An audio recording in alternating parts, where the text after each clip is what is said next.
We are back. Thank you so much for being here, for staying here with us. We encourage all of you to check more about what we just heard from Jim Clifton at the Gallup Group website. I'm sure you'll find a lot of interesting information there. This is the 2021 GFCC Global Innovation Summit, and innovation is the theme for our next session. We'll have GFCC Treasurer Chad Evans, my colleague and friend, moderating an amazing session with leaders from the United States, Malaysia, Kazakhstan, Saudi Arabia, and the UAE.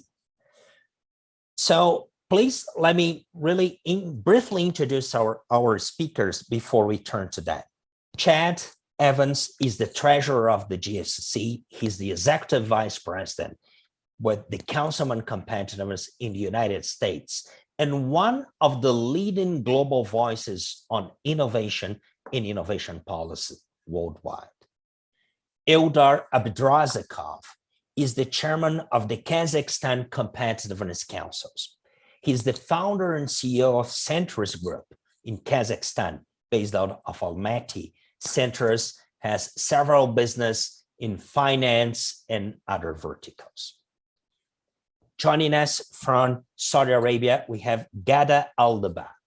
Ghada, who holds a PhD in computer science, is a professor of computer science, has been worked at the MIT in London and across the globe, is the head of the Omnipreneurship Lab at the Aldaba Group in Saudi Arabia. From the Arizona State University, we have Samantha Bradley. Samantha is the managing director of Rio Spark, ASU Enterprise Partners. Joining us today as our new GFCC member, we have Dr. Ray Johnson. Ray had an amazing career in technology, aerospace, and now he's the CEO of the Abu Dhabi Technology Innovation Institute. And finally, from Malaysia, we have Mohammed Yusuf Sulaiman. Mohammed is the president and CEO of MITE, the Malaysian Industry Government Group for High Technology. I think that we'll see a bit about our speakers. So if you could pull the vignette.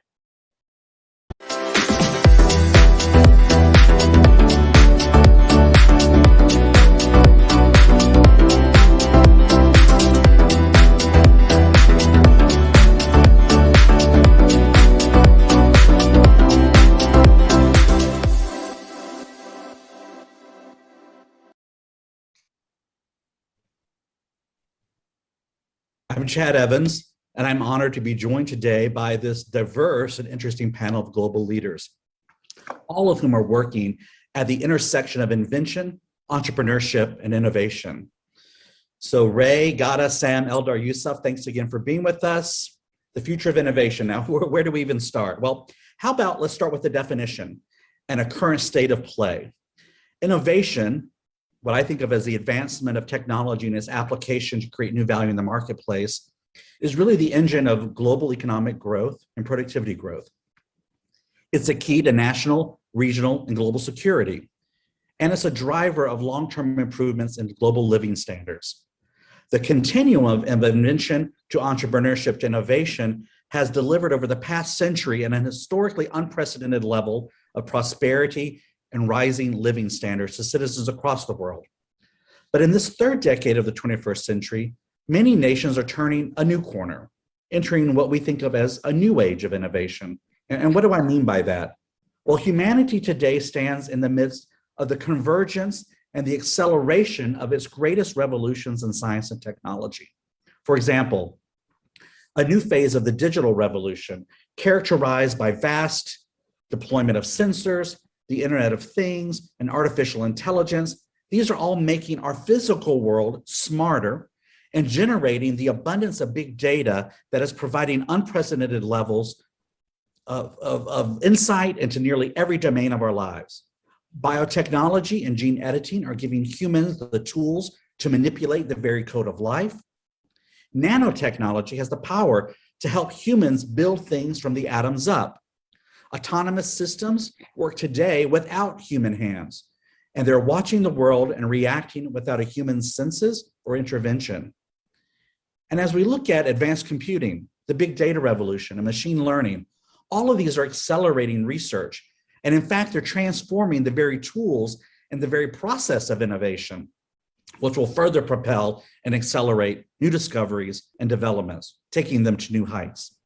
Now, each of these technologies and the innovations that emerge from them are beginning to reveal their massive power and promise. They have numerous applications that cut across industry sectors, society, and human activity.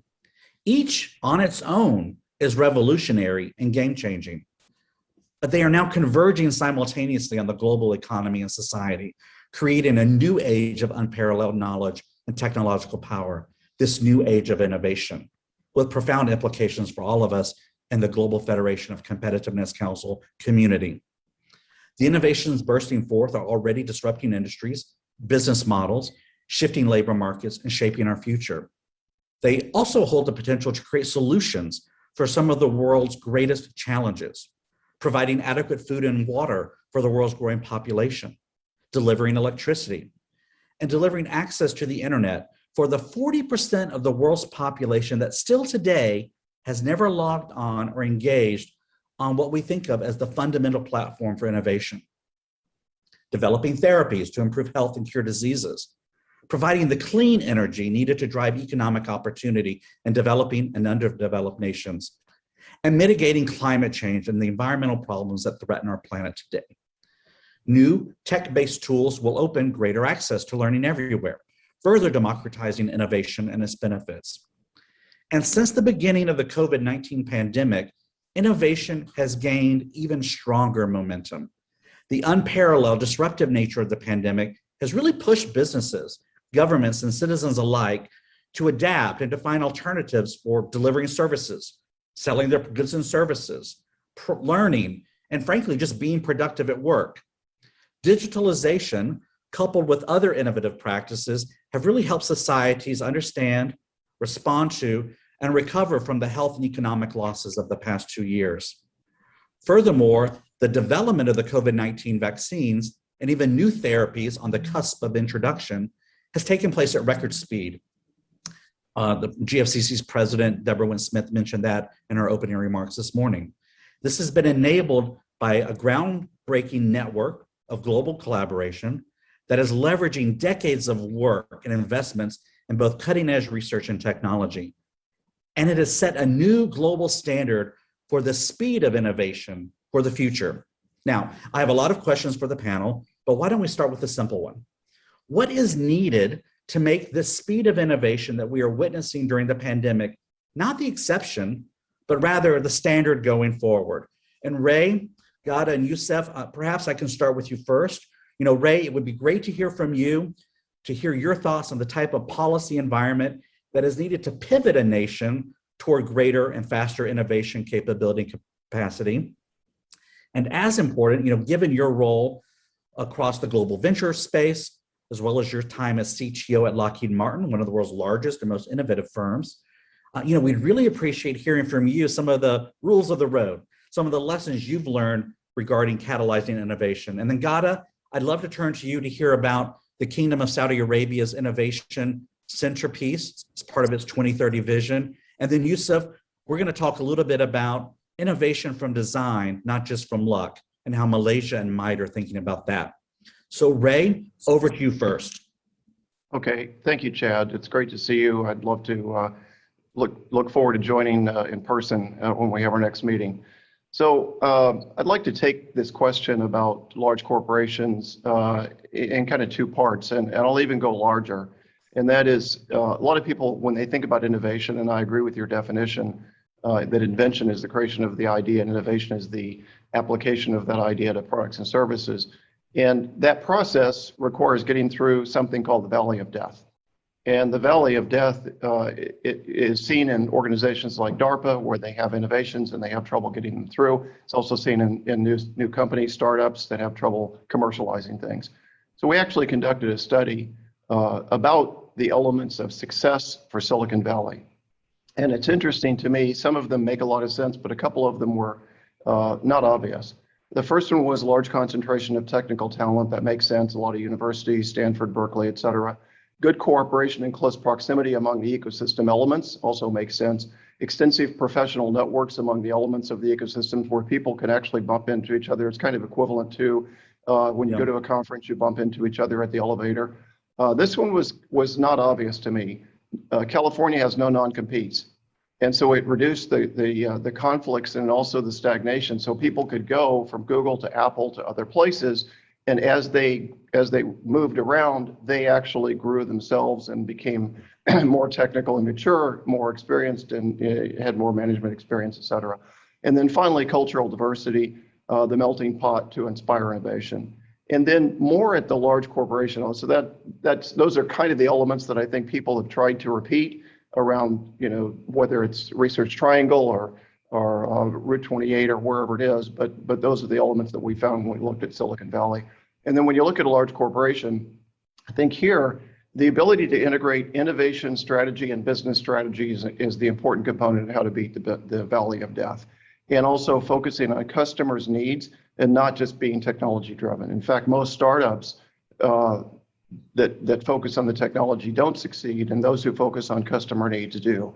And so for those of you who are in corporations and you're thinking about starting new pilots, and so this pilot process, it took me a few tries before I figured out how to get it right, but I think toward the end I was pretty successful in getting these pilots started. So it doesn't really matter what the initiative is. The first one element is top executive support. So if you can, get the CEO behind this idea and public statements about the idea. Well, let's take advanced manufacturing, which is a real case example for me. I needed to have the CEO talk about the importance of advanced manufacturing. The next one is executive support and partnership between the technology leaders and the business leaders. Ultimately, you need both. You need the technology leader to lead that technical vision and the effort, but you need the business leaders to embrace it. When you think about who's going to champion this in the business, it needs to be someone who is senior enough to matter, senior enough that they can't, when they come forward with initiatives, that they won't be ignored. And so for me, that's kind of VP level and above. The next one is really important, and that is bring your own money. If you're going to champion this, especially from a technology point of view, bring your own money, because the businesses don't have the funds. That they have the funds, but from their point of view, there are always more important things in the crisis of the day that they're not going to apply these to proof of concepts. And so you need to bring your own money. Involve the business. Use their talent as much as possible. Don't bring your talent to the business. Involve the business talent. Get their fingerprints on here. And then finally, a 3-year initiative is about the right amount of time to gain business traction.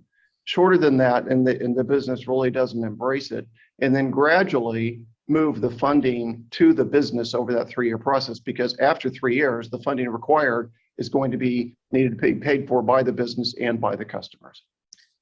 Ray, those are incredible rules for the road. And, I'm reflecting, I'm not sure how our colleague Roberto Alvarez introduced you at the beginning, but at the Council on Competitiveness, where you remained a distinguished fellow, you also co-founded our Technology Leadership and Strategy Initiative. So you brought to the U.S. Council and to our membership this very idea of integrating technology and strategy in business, because otherwise, without those, you're not going to have success. And Gada, I'm wondering, as you listen to Ray, could you share a little bit of your thoughts around the resonance as you think of the Saudi 2030 vision? Some of the rules of the road that Ray mentioned, especially top executive leadership support, does that make sense to you? Is that what you're experiencing as you're really thinking about the kingdom's future? Absolutely. Well, thank you, Chad. Saudi Arabia is a nation that is momentous, that is in momentous transition and transformation, driven by ambition, passion, and innovation. We believe that the speed of socioeconomic progress is defined by the speed of innovation, where innovation is the heart, soul, and mind of Saudi Arabia. So again, we're talking here that, from leadership innovation has to be adopted. So today, every aspect of the economy and every Saudi national is now fully committed to make this national strategy work. We have taken a three-pronged approach to execute our vision. Our first goal is to maintain our pole position in the energy space by transitioning from fossil fuel to renewable energy. Second, we make a circular economy that creates continuous value from waste in the supply chain, is our other pillar of sustainable growth. Finally, data is our new oil, and connected economy based on secure data is our third pillar of innovation. Our overall vision is deeply connected to the core ethos of every Saudi, which is driven by the extremely entrepreneurial culture. We have the advantage of demography with young, vibrant population participating in this journey.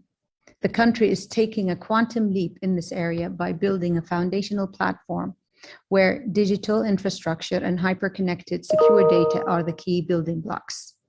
We are focused on simultaneously developing the mindset, skill set, digital tool set, and that is needed to succeed as a nation. Thank you, Gada. And you know, as I hear your plan, and it is a plan, and I think that's what's interesting, and I resonate with the point that you raised that I think also comports with Ray's earlier remarks. You know, leadership matters, and defining that plan. And Yusuf, I'm wondering if you could jump in here, because you know, we've heard Ray's rules of the road and what he has found that has worked for large companies as well as smaller, medium-sized firms, as well as regions. We hear Gada articulating very pointedly the kingdom's plans for success in the next decade. Could you talk to us, Yusuf, a little bit about Malaysia, MITE, how you are planning for the future and not just leaving innovation to luck? Right. Thank you, Chad. Hi, everyone. Did we witness the speed of innovation like what it happens in the rest of the world? Yes, I think we saw in Malaysia, suddenly products and services are getting into customers' hand in really hyper speed. Rules, policies, and regulations, supply chain all get being given some kind of steroid, and suddenly things work very, very fast. So why is this able to happen in a crisis like this? And when we are back to the normal situation, these are going back to the slow and a lot of bureaucracy and all these things. So I think that's why we think that it's very important that everything must be designed, things must be structured, it has to have framework, it has to have consensus, so that we can actually do things and expect some success. But the most important is that success will breed more success. So when I look at this, Chad, I like to give an example. It's not really maybe an example that may not resonate with everybody. If you play golf, I mean, you watch golf. I mean, you look at the South Korean ladies, PGA players. They, since Pak Seri about 20 years ago, they've been producing a lot of champions every year or so. I mean, there must be this model or this formula that the Koreans use to actually do this continuously. Not for the men's game though, we can't see that happening, but in the ladies' game, it's very, very clear. So I think we need to bring people on the same page. The pandemic brings people easily on the same page. They know what's going on, they know what we need to do. So we need to bring people on the same page for our own innovation agenda, our industrial development, our business development. We need to bring people on the same page. And therefore, and everyone, I think what is important, we need the tools to actually make this happen. And in MITE, we use this foresight methodology to the fullest, because the foresight methodology brings people from all different backgrounds to think about what would be the future scenario that everybody can agree upon. what would be that desired scenario that people will actually be comfortable with and to work towards. And I think that's the thing that pandemics bring. You think about the lives and livelihoods, that's the two main target that you can bring everybody together and you start to have all these things happening. Secondly is, I think earlier in the day, the chat holiday was talking about a framework. I think the framework is very, very key because we need to have not only finance, we need a lot of other elements. In MITE, we call it our first framework, FIRST. You need to have enough resources for finance. You need a good infrastructure. You need good regulatory. You need skills. You need technology. So just not technology play. You need to bring everything in. But even with all those resources, you need the governance part, which is played by a very unbiased, maybe a neutral party, which is normally the government.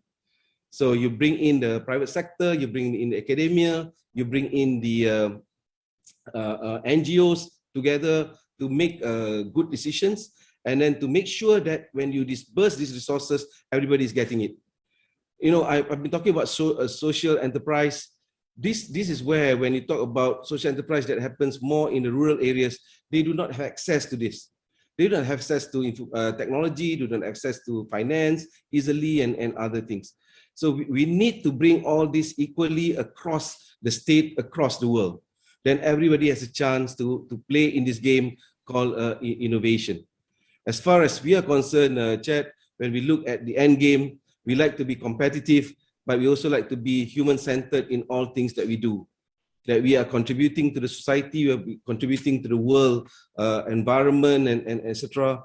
And we'll feel more happier and comfortable being competitive as such, Chad. So I think let's design things, don't leave things by chance. Thank you, Yusuf.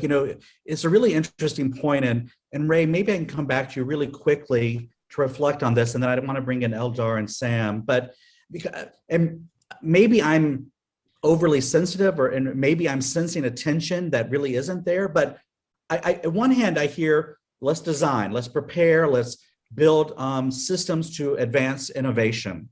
But Ray, I was also struck by your point around one of the key findings that this sort of random cross-pollination of ideas and people across Silicon Valley and California that really turbocharge innovation, that seems a little less planned and less structured.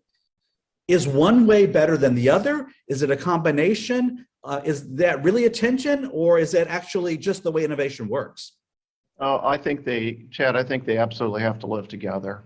Yeah. And I'll take as you introduced me, you said we're celebrating the 50th anniversary, 50th National Day tomorrow, and the next 50.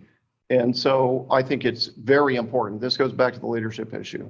It's very important that you create at the top the right strategy and the right environment. And a lot of that has to do with setting the tone and providing the resources and providing the framework. And I'll use an example in the UAE. The UAE has developed strategic plans that are focused on the future. They realize, just like in Saudi Arabia, they realize that the transition from a commodity-based economy to a knowledge-based economy is super important. And they're focusing on innovation to do that. And in fact, Technology Innovation Institute is one of the organizations at the pointy end of the spear and making that happen. Let's take AI as an example. Yes, we do need the random collisions between researchers and scientists and all the elements that are part of this AI community, but we also need the strategic top-down direction. And so, for example, in the UAE, we have an AI strategic plan. We have a minister for AI. I think it may be the only country that has a minister for AI. It certainly does. And we have a university, MBZ AI University, focused on AI as a degree and as a component. And they're really taking a whole of government approach. Now, that's the top-down direction. That's why I say these things have to live harmoniously. Now, in the research institutes, take TI as an example, we have over 400 people in the organization now, around 410, 50 nationalities represented in that group, and a broad range of technical expertise from around the world.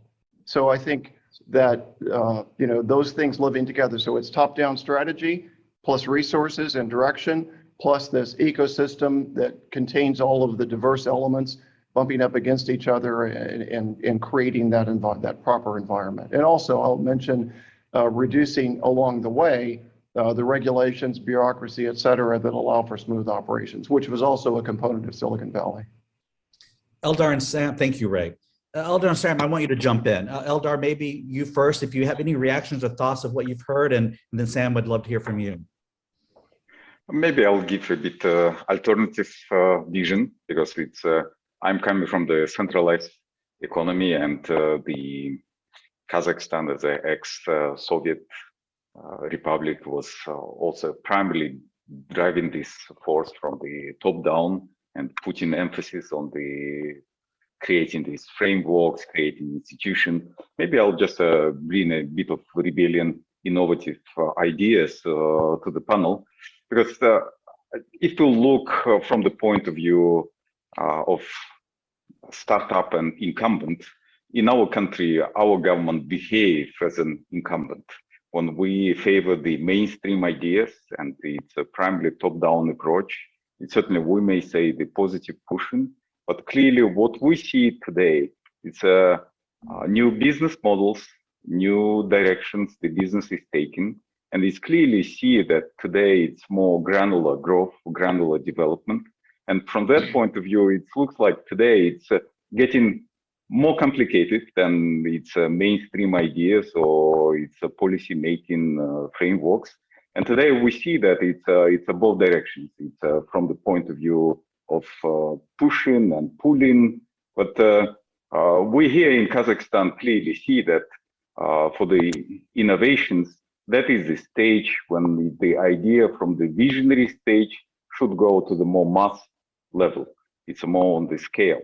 And clearly we see that the barriers are coming from the access to market, access to expertise, and access to capital. That is the three main, for us, avenues for the innovation to start growing.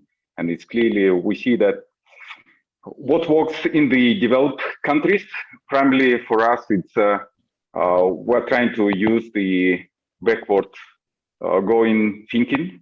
It looks like today it's certainly the markets which have the clear exit for the innovations, they prosper. And I would suggest maybe we'll look from the point of view creating these exit opportunities for innovation, and certainly the process will speed up on its own. Eldar, Sam, I wanted to bring you in on this because I think there's a related point here. You know, Eldar's just talked about several elements to transition and to really launch innovations. Sam, you're leading at Arizona State University, again, one of our largest public universities, and by many metrics, the most innovative in the United States, perhaps the world. You're leading Realm Spark, where you're actually trying to connect and to bring investment to innovators and entrepreneurs and to really drive success in the marketplace. So can you talk a little bit about that sort of institutional arrangement, what you're trying to innovate and do differently than we might have seen? And then I'd love to open it up to the general panel for reflections from your and Eldar's remarks. Yeah, of course. And first of all, Ray, I loved your comments about how the difficulty of it is that you have to get the bottom up and the top down to work together. That's the hard part. And Youssef, I completely echo your comments that innovation does not happen by accident. It comes from design as opposed to luck. And Chad, we are at ASU, America's largest public university, and we've had to purposefully and strategically design an institution that we hope inspires other institutions to take on social objectives, find a way at scale to impact society at large, because the global challenges we face today are so significant that if these institutions are not actively taking a critical role in solving them, I don't think they'll be relevant for the long term. And we know that, and I think the rest of the panel knows that. That said, we know that new capabilities are also needed in order for us to become a catalyst for social change. So in order to keep entrepreneurship and innovation on track, a lot of times that requires capital innovation to directly answer your question, Chad, and that's why Realm Spark was established, to kind of bridge that gap between public and private sectors. We allocate capital to early stage growth companies that are addressing these large scale problems that are the most pressing to society today, and that's the first step and one of many in our solutions to that. Sam, I want to, if you don't mind, I want to follow up a little bit and maybe bring in Yusuf and God, I would love your thoughts here too, given the role that you play at the Omnipreneurship Lab. Sam, you just mentioned impacting societal change and leveraging innovation to do that in a lot of ways. Yusuf, you also mentioned some of the challenges and opportunities of connecting urban and rural environments and making sure that there's greater access to innovation opportunity. Could you, and God, I would love to hear your experiences here as well, and of course, Ray and Eldar too. What does that look like in practice? What are the opportunities? You know, as you all are looking at some interesting models and ways to expand innovation, are there interesting best practices, stories you can share, things that the GFCC community can learn from, and perhaps even scale and deploy across the GFCC, and perhaps find new ways to partner amongst ourselves? Right. Yeah. You want me to start with that, Chad? Or? Sure, go Sam, and then Yusuf, can we turn to you? Yeah. I'm happy to. And to the point of kind of what types of institutions do we need, I honestly feel like we probably have what we need in most cases. It's less the presence of the institution and more how we're able to utilize them. And I think that's one of the main problems that the GFCC hopes to address by pulling together these diverse groups of people. We often lack the coordination and frankly the leverage to move ideas and bring ideas together quickly. So I would say with regards to best practices, again, Ray, your point of the importance of networks and people being in proximity to each other, when we think about how to build these boundary pushing, resilient, provocative institutions, we think about the fact that we can't do it alone. We do it by creating neural networks, promoting cooperation between, in our case, colleges and other universities to share assets, develop relationships, and most importantly, leverage each other's strengths because we can't, again, do it alone. Also, the importance of embracing and embedding technology, make it okay to take risks, pilot new ideas. At Arizona State, we accomplished this through, again, that public and private partnership where we bring the education, research, and innovation power of the entire university into structured contract with the industry to promote economic impact. And lastly, and perhaps the most importantly, is we change the indicators of success away from exclusiveness and towards inclusiveness. It's a huge tenet that we built our charter upon.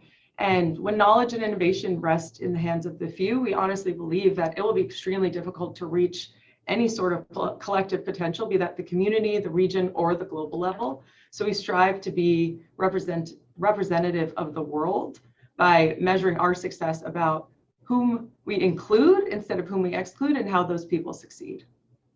Sam, it's a great point. And I think it is a fundamental shift from this concept of exclusivity to inclusivity. And Yusuf, I'd love to hear from you and Gada, and then we'll turn to Eldar and Ray, and then we'll do a little bit of a shift as we begin to transition to the panel. But please, Yusuf.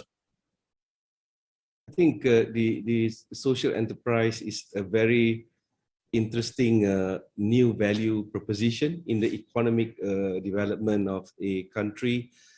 I see a business that is not really looking for profit, but really looking at solving human issues, poverty at the rural areas, get people involved, and etc. I find that these social enterprises are mainly being created by young people, and that motivation, that passion really drives the business to a certain extent. But I think the one best practices that I would like to bring into the social enterprise is the mentor program.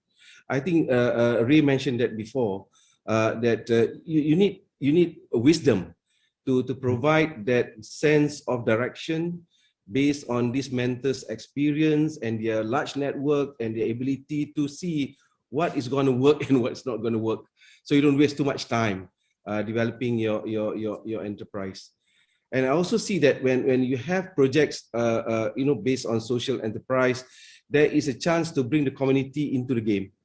I have this example in one part of the country where they are producing vanilla. They are planting vanilla farm and extracting the vanilla from the flowers. somehow they have a land constraint issues. So they built a module that they now actually pass it to the residents around the community. You plant the vanilla, and I will collect from you when it's ready, and I'll pay you for that product. So then you bring people into the business. People will be more sympathetic. People will be more supportive of whatever you do in that particular community, and that will breed more, I think, social enterprises around that. So yes, young people, but I think it needs to also be complemented by that wisdom and the experience of a mentor that could actually do a lot of provide that results that we can see in a shorter time, and with that quality, and also with that effectiveness. So I think the best practice is mentoring is still a good way to get the young people in the right direction and going faster than before. Check. Yusuf, that's an interesting point, and Ray raised it earlier. The GFCC's president and CEO Deborah Winsmith also raised in the opening panel for our summit this need for greater connection between the wisdom generation and young entrepreneurs and innovators. So it's interesting to hear you also reflect on your thoughts on the need for that greater connectivity. And I think one of the challenges we face, or maybe it's an opportunity in this more virtual world that we're now experiencing because of the pandemic, is how do you really cultivate those mentorships online? And that's just maybe a question for our future and towards the end of the panel. But Gada, I'd love to hear your reactions, your experiences on Omnipreneurship Lab, and what you've heard so far. Yes, I think culture, building and instilling an innovative culture within, I'm speaking from a perspective of industry. I think it's important that we try and create that innovative culture so that we could enable our, the employees so that they could address the challenges that they are facing in the, in their industry, and to bring value to the industry. And I think also, so what we're doing, in our corporation is bringing in programs to instill that culture. Because again, at the, research suggests that the challenges are usually best addressed, or the solutions usually come from, from within the corporation. So unleashing and giving the freedom to the employees to come up with, the solutions that they're facing. I think this is one of the, biggest challenges that we are facing as a corporation. And I think as a best practice, I think that, creating that culture is important. What's also important is that that the innovation or the challenges, they have to come up with, the solutions come to bring value to the to the organization. I'll give, an example from one of our corporations, and where we have one of the industries, we have a chicken farming industry. And in that chicken farming industry, they evaluated the value chain, where do the biggest cost.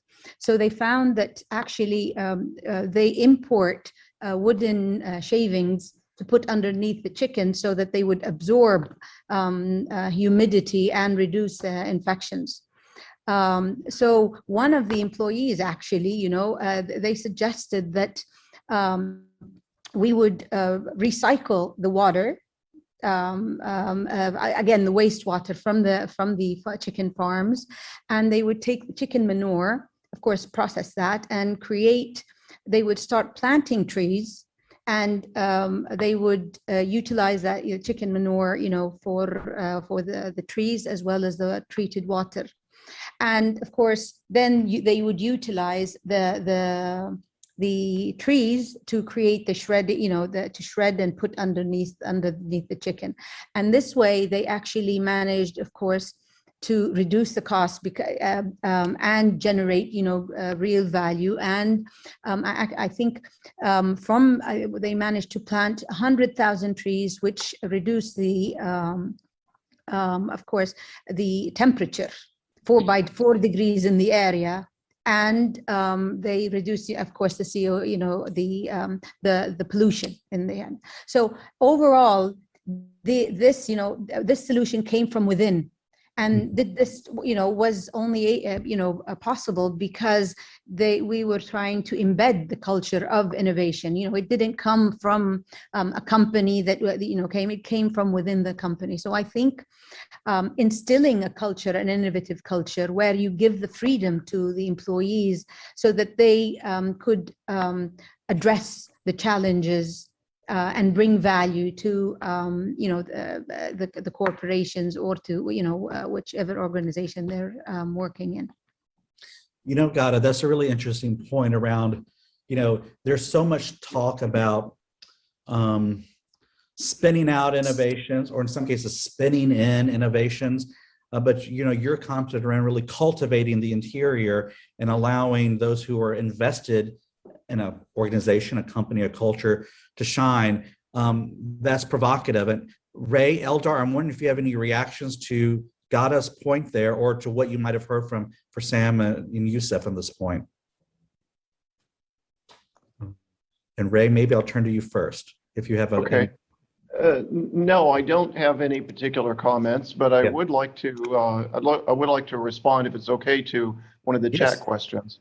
And the chat question, the chat question was regarding regulatory issues, and certainly they're really important. And when you think about the coupling of, as we've been talking about, the research component with the commercial component, the top-down direction is important, the technical talent is important, but the two other things that are really important, and we've touched on one of them as well, is the political and regulatory systems that enable the research systems and the corporate systems to work together and to work at peak efficiency. And if you look at the areas that impact these, mostly it's taxes, competition, ease of doing business, and rule of law. And IP is certainly in the competition component, and having clear IP laws and having reasonable IP laws, and recognizing that each party has a vested interest, and to try to create as much as possible a win-win through the IP sharing process. And I think if you look at what's happening in the UAE, they're passing new laws all the time that are addressing these kinds of issues of taxes, competition, doing business, ease of doing business, and the rule of law. That's happening here. And then the part that we also talked about, which is very important, the sociological interactions and culture, and in creating that culture that allows for the idea creation and innovation, also really important, which we've more or less addressed before. Thanks, Ray. Eldar, any reactions or thoughts from you on any of the points you might have heard so far, or something that you'd like to raise? I wanted to add on the intellectual property and development on that side, if it's considering that it's the more an accelerator of innovation or it's a barrier. And I would say today, and certainly it looks like in our country, developing the patent system is very difficult. Getting the new patents is complicated, and it's comparing and it's looking how actually patents work, and trying to ensure the novelty of the world-class patents is uneasy. And it looks for me that maybe for legal structure we use for larger corporations, for the partnerships and different corporations, not perfectly match the needs of the smaller innovation companies, especially on the profit sharing, the equity, sweat equity, or financial equity of the sponsors. And from that point of view, looking at the institution which may develop, certainly maybe it's one of the consideration would be looking for the better legal structure for new innovations, and then maybe reviewing at certain stage the smaller scale innovation and the patenting law and applicability to that. And also maybe to look at in terms of the royalties, using the more innovative structure on the royalties, which will give chance for the incumbent and the startups to work together, and maybe we consider it would be a better marriage and win-win situation. Eldar, those are great points. And what I might suggest for the community that's viewing the summit, the Frame the Future series that Chad Holliday, Deborah Wynn-Smith, and Roberto Alvarez hosted over the past year, one of the sessions did focus on the role of intellectual property and perhaps the need for evolution in those systems to address new innovation opportunities. I would commend, and perhaps Roberto and the team can share in the report access section of this website, that particular report, because I think it has some best practices, and I appreciate you raising that. And I see we're coming down to 1 minute. So this is going to be a quick lightning round. I'd like to ask any of you, if you're willing, to look ahead for the next 50 years and tell us what you think might be the one most important driving factor for innovation going forward. A technology, or it could be a social structure or a new business model, things that are on your radar screen. Would anyone like to hop in on that? Eldar. Yeah, maybe I'll add. It's primarily, I personally believe that the way how we sense, how we feel, and how we think, that certainly will be the area of innovations, and especially the area how we feel, our feelings. That is the area of the future innovations for me. Great. Youssef, please, Sam. Yeah. I would say we can probably all agree machine learning and AI will accelerate, innovation, but as a way of, we think of it as a way of augmenting human cognition. So we will still need human creativity, ingenuity, problem solving, and we need to teach people a better way to learn. And we haven't done that. For the last 100 years, we put students behind a desk, drop a textbook in front of them, rotate them around from room to room on a predetermined time schedule, and it's insufficient. We need new modalities, new ways of teaching, new ways of creating learning environments, and frankly, to be rejecting the previously and sometimes still held mindset that education is a scarce commodity. We need to meet people where they are, create pathways for them to better themselves, and connecting them to opportunities to capitalize on that. And I think that's actually what will push the future of innovation the most. Gada, any thoughts? Yes, I think countries need to think of building an innovation ecosystem and harness the power of network. Industry, academia, government, bodies should work in unison, in perfect harmony to accelerate new technologies. Academia may be used to incubate new technologies and also to groom innovation leaders for the future. Corporations should view academia as an extended arm for co-innovation. In fact, academia are good test beds for new technologies for corporations. Corporations should provide real-life problems to academia to make the research work more practical. Governments should work as a catalyst and create policies that lower the cost of technology acquisition. So again, we're talking about creating this ecosystem where every part, they work together towards, same goal. Youssef, and then Ray, last word. Right. I have a few colleagues here, Chad. They are all shouting humans, they say. So human will be the center of this innovation for the next 50 years. But I also feel that people need to be organized in a way or so. So the institutions that we actually have that can facilitate these interactions between humans are very important, because through the interaction is that innovation actually happen or can happen more often. So I guess that's my answer, Chad. Thank you. Thanks, Youssef. Ray. Yeah, Chad, we could talk about the technologies, whether it's quantum computing, AI, biotech, et cetera. We have certainly so many advances that are going to happen and that'll surprise us in all those areas. But I think one of the areas that you mentioned earlier was public-private partnerships. And I think when you look at the wealth distribution in the world today, where large corporations have a lot of the wealth, and small and medium businesses are struggling, et cetera. I think central governments play a role in a balancing act to make sure that everyone can participate in the innovative process, because good ideas come from every place. So I think this public-private partnership in a balanced way like the UAE is doing for the next 50 years, I think is a great example. Thank you, Ray, Sam, Gada, Eldar, Youssef. Appreciate you spending your morning, afternoon, and evening with us at the Global Innovation Summit. Thanks so much. Thank you, Chad. Thank Thanks, you, Chad.